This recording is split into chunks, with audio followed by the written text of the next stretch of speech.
The concept of time constantly seems to puzzle me. I believe it is the only true trace of permanence that exists. The sun will set and life will eventually end, but time will continue. It is inevitable, and it is that which scares me. With time comes growth, and with growth comes change. I have always been one to resist change, especially because I find such joy in being a kid. Unfortunately, I've seen too many people lose the creativity, imagination, and excitement they possessed as a child. In fear of becoming one of these people, I am reluctant to reach adulthood.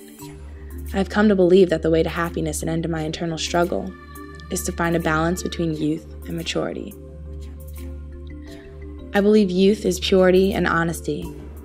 It is about being alive, and it is inhibited by nothing.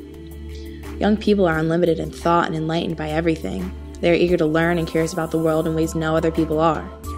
They aren't enveloped in themselves, but in what is going on around them.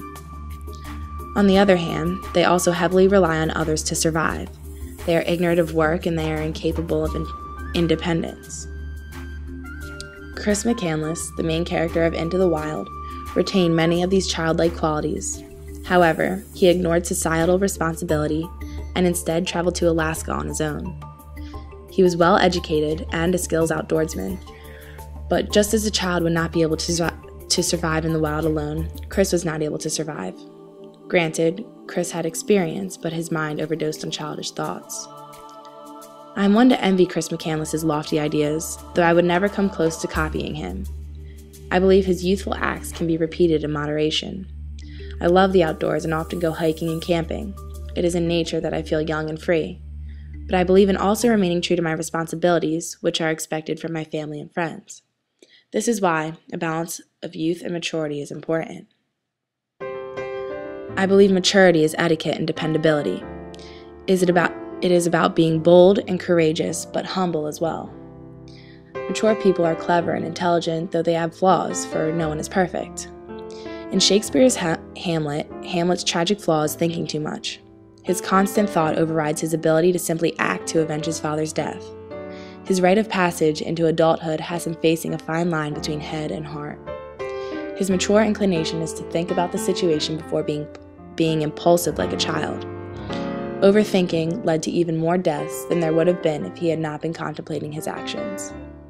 I believe that thought is very important and should not be eliminated, but too much thought is unhealthy for the mind. Doing things spontaneously is exciting and vital to my happiness if combined with also doing things that have been well thought through. Responsibility is one of the largest separating factors between growing up and remaining young.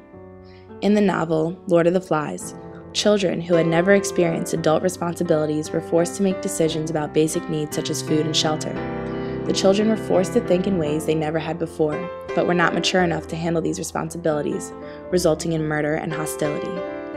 I believe that if they were able to treat the adversity they faced with more maturity, the story would have ended differently. The imbalance of ignorance to intelligence was too large for the children to act moral rather than savage. I've been blessed with the two most caring parents anyone could ever imagine, sometimes even caring too much. I was not spoiled with material items or never given chores, but my parents have taken on a large amount of responsibilities so I wouldn't have to. They have worked hard not only to keep me alive and healthy, but to make sure I'm always happy and enjoying life. In Toni Morrison's Beloved, Setha seems to lose sight of everything but beloved. Therefore, Denver was forced to take on all the responsibilities her mother had previously taken care of for her. Thus, Denver matured and gained most of her adult-like characteristics due to the new responsibilities. Since I haven't taken on big responsibilities, for example, caring for a child or working to support a family or even myself, I have yet to fully grow up. However, when I am faced with responsibility, I believe going about it in a serious but lighthearted manner. I know that the task at hand is important, but if taken too seriously, I risk the loss of my happiness and well-being. My life is a balanced scale, and on one side is youth, the other maturity. Anyone who knows me could tell you my youth is outweighing maturity, but soon I hope to find equilibrium between the two. I trust it is possible to embrace the benefits of childhood and interlace them with the benefits of adulthood. Once my scale levels, time will no longer be questioned or feared. Time will simply bring me happiness, and it is this I believe.